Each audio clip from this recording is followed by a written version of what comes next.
러시아, 우크라이나 전쟁 미망인이 한국 여권을 들고 입국 심사대를 통과했습니다. 중국인과 일본인들은 30분 넘게 기다리는데 그녀는 단 1분 만에 통과했습니다. 전쟁의 폐허에서 벗어나 한국 남자와 결혼한 우크라이나 여성, 시어머니의 극심한 반대와 이별의 위기를 넘어 손에 쥔 남색 한국 여권, 세계를 자유롭게 여행하는 그녀의 충격적인 이야기 지금 시작합니다. 그 전에 잠깐 시청 전 좋아요와 구독은 사연 소개에 큰 힘이 됩니다. 안녕하세요. 저는 아나스타샤 볼코바입니다. 우크라이나 키이우에서 태어나서 통역사로 일하면서 평범하게 살던 사람이었는데요. 지금은 이렇게 한국에서 딸과 함께 살고 있어요. 어떻게 여기까지 오게 됐냐고요? 그 얘기를 하려면 그날부터 시작해야 할 것 같아요. 제 남편 드미트리가 전사했다는 통지서를 받았던 그날이요. 우크라이나 러시아 전쟁이 터지고 석 달도 안 됐을 때였어요. 집 앞 우체통에 꽂힌 그 봉투를 보는 순간부터 제 심장은 뭔가 예감했는지 멈춘 것처럼 뛰질 않았어요. 그 안에는 딱 한 장. 드미트리 볼코프는 국토 수호 중 순직하였습니다. 손이 떨려서 종이를 제대로 잡지도 못했어요. 아무 소리도 안 들리고 세상이 흑백으로 바뀐 것 같았어요. 아이는 아빠가 왜 안 오는지 물었고 저는 아무 말도 못했어요. 가슴이 너무 아파서 숨조차 못 쉬겠더라고요. 그때 마르타, 제 딸은 겨우 5살이었어요. 아빠가 돌아가셨다는 걸 어떻게 설명해야 할지 몰라서 그저 품에 안고 계속 울기만 했어요. 아이는 조용히 묻더라고요. 엄마, 이제 아빠 다시는 못 보는 거야? 그 말에 제 가슴이 찢어졌어요. 전쟁이 시작되기 전엔 키이우도 활기찬 도시였어요. 그런데 하루아침에 달라졌어요. 거리엔 검문소가 생기고 슈퍼엔 생필품이 동나고 밤마다 공습 경보가 울렸어요. 남자들은 다 징집됐고 직장도 끊기고 은행도 제대로 안 열렸어요. 이게 정말 현실인가 싶었어요. 꿈에서 깨어나길 바랐지만 아무도 저를 깨워주지 않았어요. 그래서 결심했어요. 여기서 더는 못 살겠다. 이 아이라도 살려야겠다. 그때 떠오른 게 한국이었어요. 대학 때 한국어를 전공했고 한류 드라마랑 음악을 좋아했거든요. 그땐 단순한 흥미였는데 전쟁이 터지니 이상하게 그 나라가 자꾸 떠오르더라고요. 한국은 안전할까? 사람들은 친절할까? 여자가 아이 데리고 살아가기 좋을까? 매일 밤 검색만 했어요. 인터넷에선 우크라이나 여성들이 한국 남성과 결혼해서 이민 갔다는 얘기도 있었고 한국은 외국인에게 개방적이고 기회가 많은 나라라고 했어요. 그러던 중 소개팅 앱을 통해 한 남자를 만났어요. 김민석 씨, 서울에 사는 40대 초반의 사업가라고 했어요. 부인과 사별하고 혼자가 되었다고 했어요. 처음엔 경계했지만 저를 존중해주는 태도에 조금씩 마음이 열리더라고요. 매일 밤 메신저로 대화했어요. 전쟁 얘기, 마르타 얘기, 과거 얘기, 희망. 그는 제 얘기를 끝까지 들어줬고 매번 말했어요. 한국에 오세요. 제가 도와드릴게요. 마르타도 제가 챙기겠습니다. 정말 수백 번 고민했어요. 단 한 번도 만나본 적 없는 사람을 믿고 아이 데리고 낯선 나라로 간다. 미친 짓일 수도 있죠. 하지만 전쟁 중엔 하루하루가 생존이었어요. 지금 아니면 우린 기회조차 없을 거라는 생각이 들었어요. 그래서 결국 비행기 표를 끊었어요. 민석 씨가 도와줬고 출국 서류도 간신히 준비했어요. 키이우 공항을 떠나는 날, 저는 아이 손을 꼭 잡고 울었어요. 우린 어디로 가는 걸까? 거기서 우릴 받아줄까? 불안했지만 동시에 아주 작게, 정말 작게 희망이 있었어요. 그 희망 하나에 매달려서 비행기를 탔어요. 인천공항에 도착하자 민석 씨가 웃으며 기다리고 있었어요. 정말 낯설었는데 이상하게 익숙한 느낌이 들었어요. 어서 오세요. 그 한마디에 눈물이 핑 돌았어요.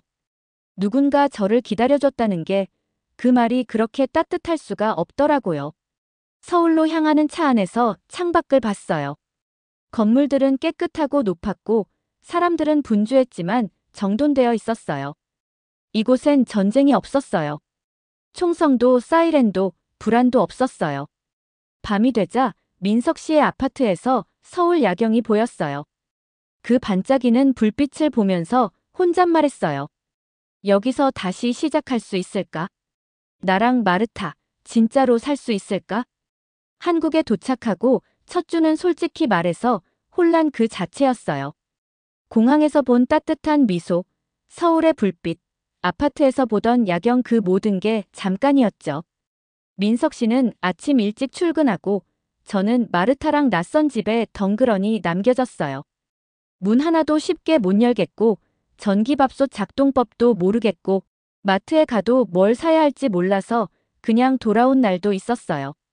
냉장고에 있던 김치 냄새는 코를 찌르고 밥은 이상하게 끈적하고 TV에선 무슨 말을 하는지도 못 알아듣겠고요. 한마디로 내가 뭘 한 거지 하는 생각이 하루에도 수십 번씩 들었어요. 마르타도 낯선 환경에 적응하느라 울고 불고 했죠. 한 번은 엄마 아빠 보고 싶어 하고 울다가 잠든 마르타를 안고 저도 같이 엉엉 울었어요. 우린 왜 여기에 와 있는 거야? 그 질문이 머릿속을 떠나지 않았어요. 그러다 우연히 근처 공원에서 산책하다가 우크라이나 말을 들었어요. 깜짝 놀라서 돌아보니까 저보다 조금 나이 많아 보이는 여성이 아이와 놀고 있더라고요. 올레나 키이우 출신이고 4년 전에 한국으로 왔다고 했어요. 마치 사막에서 오아시스를 만난 느낌이었어요. 올레나는 저를 꼭 껴안더니 그러더라고요. 여기서 살아남으려면 한국어부터 배워야 해요. 그리고 마음 단단히 먹어야 해요. 좋은 점도 있지만 쉽진 않아요. 특히 며느리가 되는 건 더더욱요. 그 말이 이상하게 마음에 박혔어요. 며느리. 저는 그냥 쌀러 온 거였지 누군가의 가족이 될 생각까진 못했거든요. 하지만 올레나 말대로 여기에 뿌리 내리려면 공부부터 해야겠다 싶었어요. 그래서 집 근처에 있는 작은 한국어 학원에 등록했어요. 하루에 2시간씩 마르타가 자는 시간에 공부했죠. 마르타도 유치원에 보내기 시작했는데 놀라울 정도로 빠르게 적응했어요. 아이들은 진짜 무섭게 빨라요. 금방 친구도 사귀고 가끔은 저보다 더 정확한 발음으로 한국어를 말할 때도 있었어요. 엄마, 이건 킴밥이 아니라 김밥이요 이러면서 교정해주기도 했어요. 주말엔 민석 씨가 저희를 데리고 서울 여기저기를 데려가 줬어요. 명동, 남산, 북촌나 농마을 처음엔 그냥 다 시끄럽고 복잡하다고만 느꼈는데 점점 익숙해지니까 그 소란스러움마저 재미있어졌어요. 한국 음식도 조금씩 익숙해졌고요. 처음엔 고추장이 너무 맵고 된장은 냄새가 이상했는데 지금은 된장찌개 없으면 밥을 못 먹겠어요. 민석 씨는 제가 김치랑 국을 맛있게 먹는 걸 보면서 그렇게 기뻐하더라고요. 한국 사람 다 됐네 하면서요.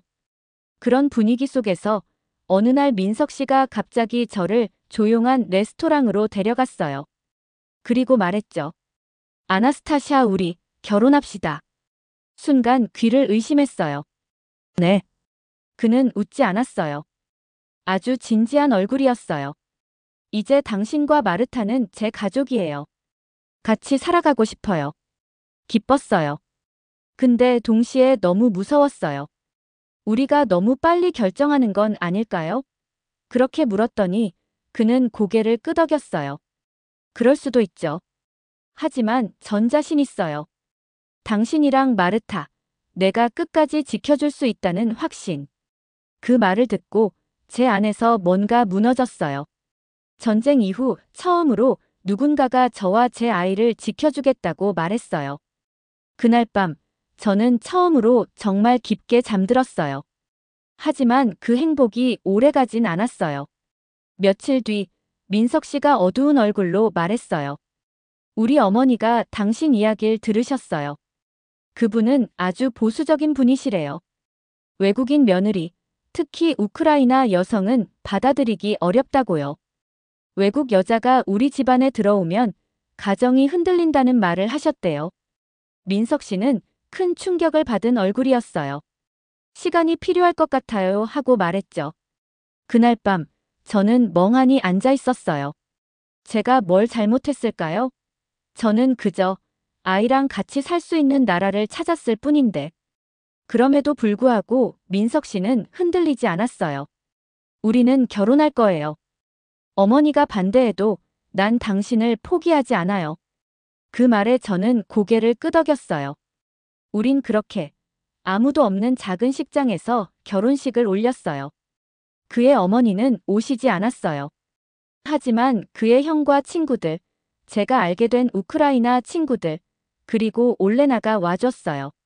올레나는 통역까지 도와줬고 예식 내내 제 손을 꼭 잡아줬어요.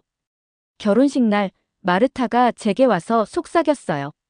엄마, 우리 이제 한국 사람이야. 그 말에 웃으면서도 이상하게 눈물이 나더라고요. 결혼식을 올리고 나서 저는 본격적으로 한국에서 살아가기 위한 준비를 시작했어요. 그동안은 그냥 여기서 살아야 하니까 적응해야지라는 생각이었다면 이제는 진짜 한국 사람이 돼야겠다는 결심이 섰다고 할까요? 가장 먼저 떠오른 건 국적 문제였어요. 여기서 아이 키우고 살아가려면 언젠가는 꼭 넘어야 할 산이라는 걸 알고 있었거든요. 올레나가 말했어요. 최소 2년은 합법적으로 살아야 하고 한국어 능력 시험도 통과해야 해. 역사, 문화 시험도 있고 생각보다 만만치 않아. 그 말을 들었을 땐 솔직히 겁이 났어요. 지금도 겨우겨우 적응하고 있는데 그걸 다 해내야 한다니. 근데 저는 마르타의 엄마니까요. 제가 포기하면 아이도 불안해지잖아요. 그래서 다시 책을 폈어요. 밤마다 새벽마다. 민석 씨는 정말 많은 걸 도와줬어요. 주말마다 예상 문제 같이 풀어주고 역사 공부도 함께 했어요. 드라마도 자막 없이 보려고 노력했고 시장에서 아주머니들이랑 짧게라도 대화하려고 애썼어요. 감사합니다. 조심히 가세요. 같은 말도 일부러 또박또박 연습했죠. 마르타는 이미 반쯤 한국 아이가 되어 있었어요. 유치원 친구들 사이에서도 인기가 많았고 선생님도 한국말을 참 잘해요 하고 칭찬해 주셨어요. 솔직히 그런 마르타를 보면 속으로 난 아직 멀었는데 싶기도 했어요. 그래도 포기하고 싶진 않았어요. 그러던 중 예상치 못한 일이 생겼어요. 민석 씨 회사에서 싱가포르 출장이 잡힌 거예요. 그는 우리 가족도 함께 가자고 했어요. 마르타도 방학이고 당신도 한 번은 한국 밖으로 나가봐야죠. 기뻤어요. 처음으로 가족 여행이 생겼고 이젠 나도 당당히 비행기 타고 외국 나가는 거구나 싶었죠.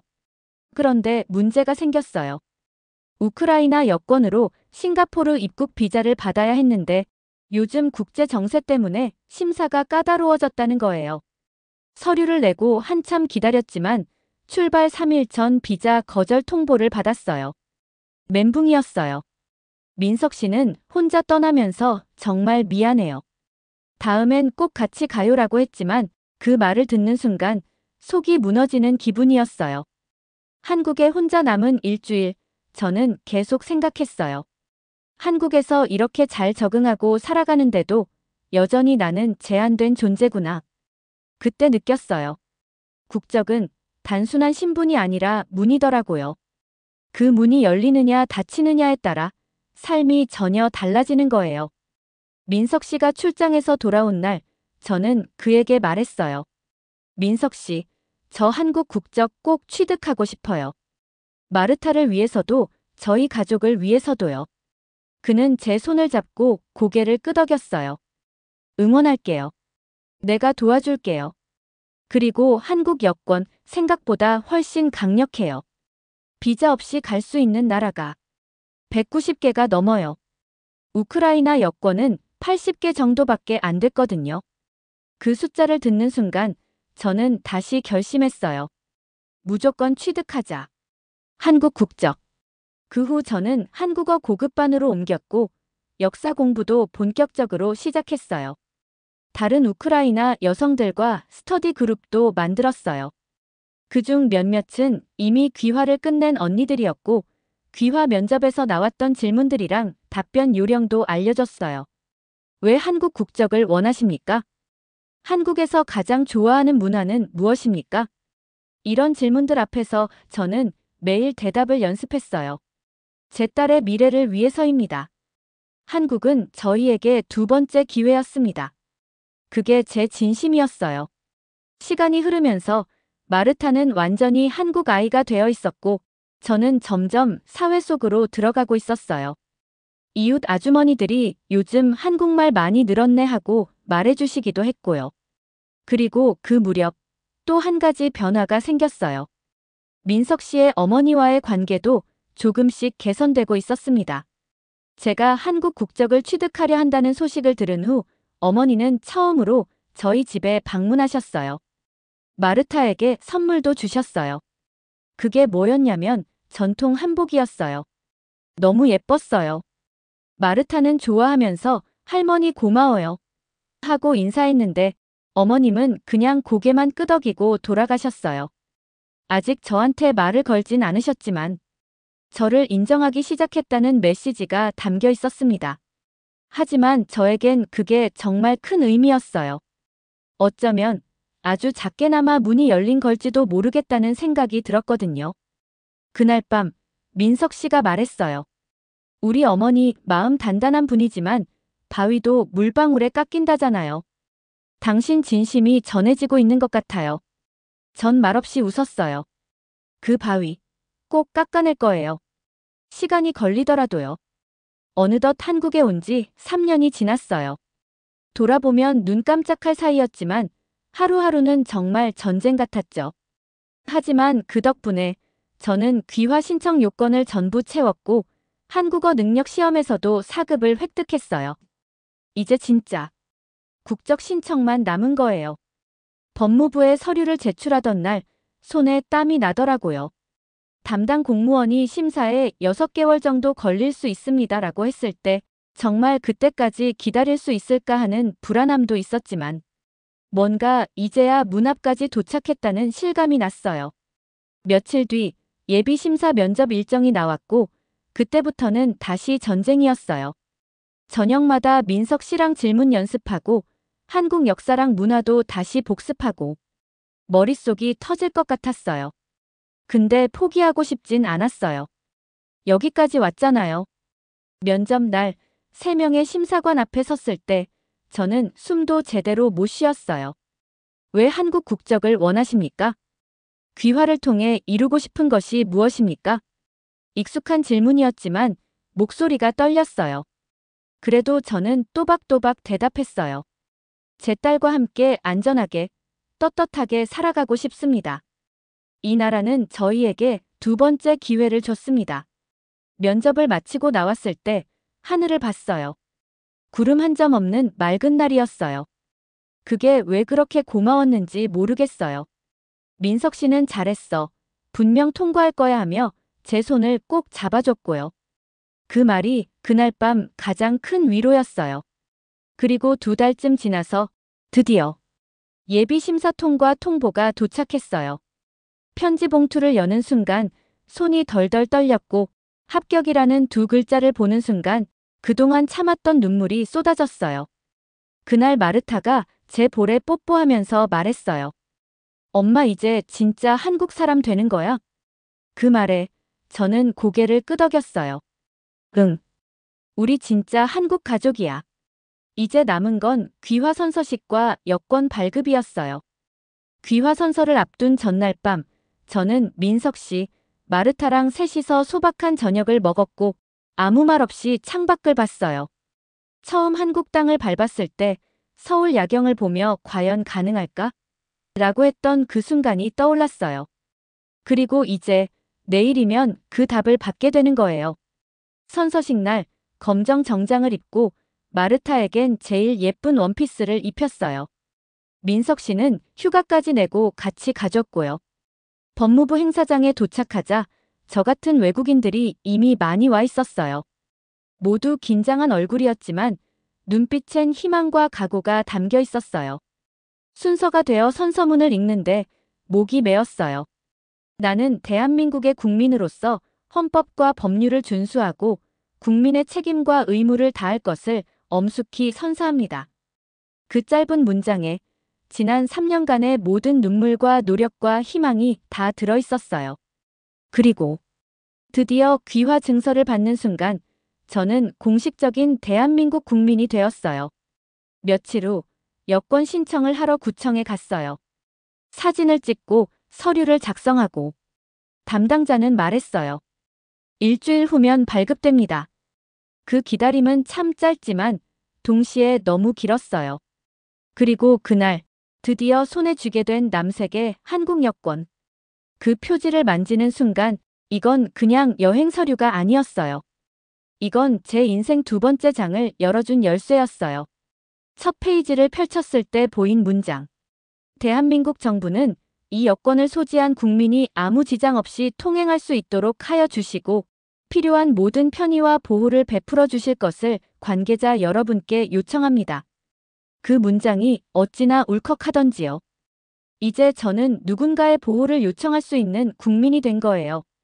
민석 씨는 특별한 저녁을 준비했고 작은 케이크까지 사놨어요. 마르타는 여권을 들여다보며 물었어요. 엄마, 그럼 이제 싱가포르 갈 수 있어요? 응. 이제는 우리 세 명이 다 같이 갈 수 있어. 그 여행, 곧 준비에 들어갔어요. 목적지는 1년 전 비자 때문에 못 갔던 싱가포르. 이번엔 아무 절차 없이 그냥 여권만 있으면 되는 나라.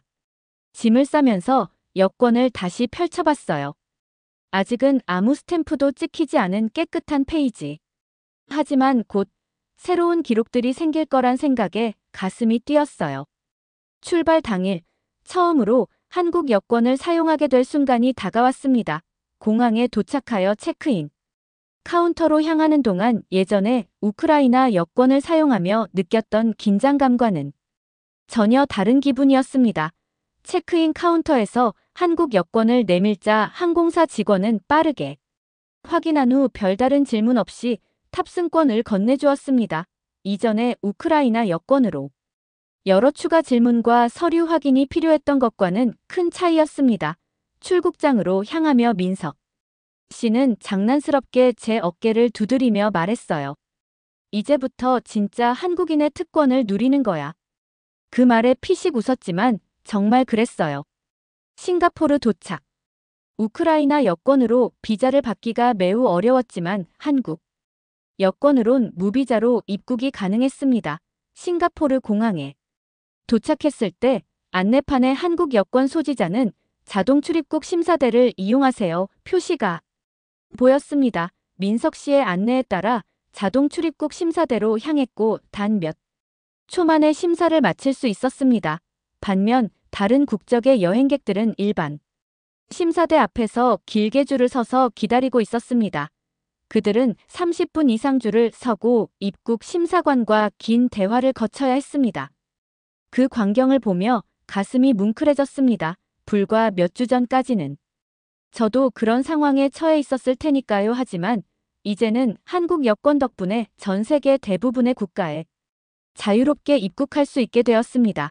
싱가포르에서의 일주일은 마치 꿈 같았습니다. 마리나 베이 샌즈, 가든 스바이더 베이, 센토사 섬 등 유명 관광지를 둘러보며 가족과 함께 행복한 시간을 보냈습니다.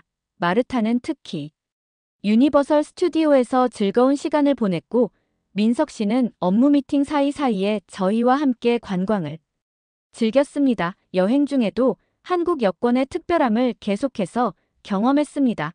호텔 체크인 과정이나 관광지 입장 시에도 한국인에 대한 특별한 대우가 눈에 띄었습니다. 한 쇼핑몰에서는 한국 여행객 특별 할인이라는 프로모션도 있었습니다. 여행 마지막 날 민석 씨의 싱가포르 동료가 저녁 식사에 저희를 초대했습니다.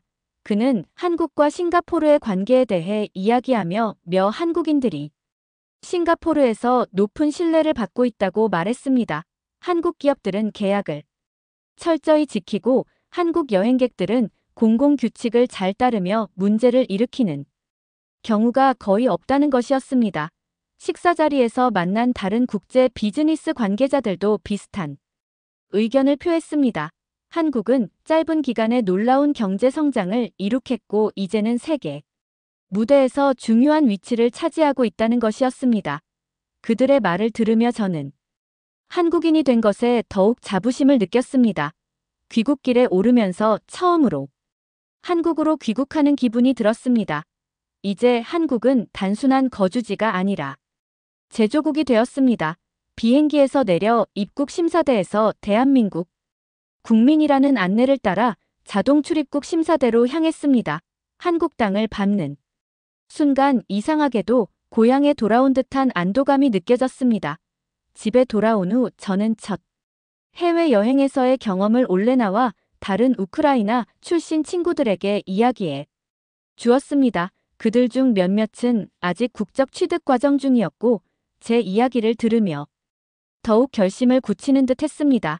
그들은 제가 한국 국적을 취득한 것을 신기해하며 부러워했습니다. 한국 국적을 취득하는 것은 단순히 여행의 편리함뿐만 아니라 세계 각국에서 받는 존중과 신뢰의 문제였습니다. 싱가포르 여행 이후 몇 개월 동안 저는 한국인으로서의 삶에 깊이 적응해 나갔습니다. 법적으로는 이미 한국인이었지만 내면적으로 한국인이 된다는 것은 또 다른 여정이었습니다. 매일 아침 마르타를 학교에 데려다주고 한국 부모들과 어울리며 대화를 나누는 것도 이제는 자연스러워졌습니다. 민석 씨의 회사가 더욱 성장하면서 해외 출장도 늘어났고 저는 종종 그와 함께 여행할 기회를 가졌습니다. 매번 새로운 나라를 방문할 때마다 한국 여권의 힘을 체험했습니다. 홍콩, 태국, 말레이시아, 심지어 유럽 국가들까지 어디를 가든 한국 여권은 문을 쉽게 열어주었습니다. 특히 인상 깊었던 경험은 파리 샤를드골 공항에서 있었습니다. 긴 줄을 서서 기다리던 중 직원이 갑자기 오더니 한국 여권 소지자가 있는지 물었습니다. 제가 손을 들자 그는 저희 가족을 특별 입국 심사대로 안내했습니다. 그 줄에는 일본인들도 있었지만 오직 한국인만 우선적으로 안내받았습니다. 민석 씨는 이것이 우연이 아니라고 설명해 주었습니다. 한국은 세계 경제 강국으로서 많은 나라들과 특별한 관계를 맺고 있다는 것입니다. 특히 한국 여행객들이 보여온 모범적인 행동과 예의 그리고 한국 기업들의 신뢰성이 한국 여권의 가치를 높였다고 했습니다. 해외여행 중 호텔이나 상점에서도 한국인이라고 밝히면 특별한 존중을 받는 경우가 많았습니다. 그렇게 시간이 흐르면서 민석 씨 어머니와의 관계도 서서히 개선되었습니다. 어머니는 처음에 외국인 며느리를 반대했지만 제가 진심으로 한국 문화를 존중하고 배우려는 모습 보이자 조금씩 마음을 열기 시작했습니다. 특히 제가 한국 국적을 취득하고 명절 음식 준비와 예절을 열심히 배우는 모습을 보며 감동했다고 민석 씨가 전해주었습니다. 추석을 맞아 민석 씨 고향집을 방문했을 때 어머니는 처음으로 저를 주방으로 불러 송편 만드는 법을 가르쳐 주셨습니다. 서툰 솜씨지만 그 시간은 우리 사이의 벽을 허무는 중요한 순간이었습니다. 다른 가족과도와 가까워지며 한국의 전통 놀이를 배웠습니다. 시간이 흐르면서 저는 단순히 한국 여권을 소지한 것을 넘어 진정한 한국인으로 거듭나고 있었습니다. 김치를 담그고 한국 명절을 준비하고 한국 드라마를 이해하며 웃을 수 있게 되었습니다. 한국어도 점점 유창해서 이제는 동네 주민들과 자연스럽게 대화할 수 있었습니다. 한국 국적 취득 2주년을 맞이하여 저희 가족은 특별한 여행을 계획했습니다. 이번에는 전 세계 여행자들이 가장 까다로운 비자 절차로 어려움을 겪는 미국으로의 여행이었습니다. 우크라이나 여권으로 미국 비자를 받기가 매우 어려웠지만 한국 여권으론 무비자로 90일간 체류가 가능했습니다. 뉴욕 JFK 공항에 도착했을 때 입국 심사관은 제 금발머리와 한국 여권을 번갈아 보더니 곧 한국 국적 취득 사실을 이해하고 친절하게 대해 주었습니다. 미국에서의 일주일은 마르타에게 특별한 경험이 되었고 저에게는 한국 여권의 힘을 다시 한번 실감하는 시간이었습니다. 특히 한 쇼핑몰에서 한국인 고객 할인이라는 문구를 봤을 때 마르타가 소리쳤어요. 엄마, 이제 우리도 그런 거 되는 거야? 그래, 우리도 되는 거야. 그 여행은 단순한 관광이 아니었어요. 제가 한국인이 되었다는 걸 온몸으로 체험한 시간이었어요. 돌아오는 비행기 안에서 창밖을 보며 생각했어요. 전쟁으로 떠밀려온 이 땅에서 이제는 제가 주체적으로 살아가는 국민이 됐다는 사실이 그 어떤 말보다도 저를 위로해줬어요. 그리고 지금 제 가방엔 세계로 가는 열쇠 하나가 들어있어요. 남색 표지에 자랑스러운 대한민국 여권.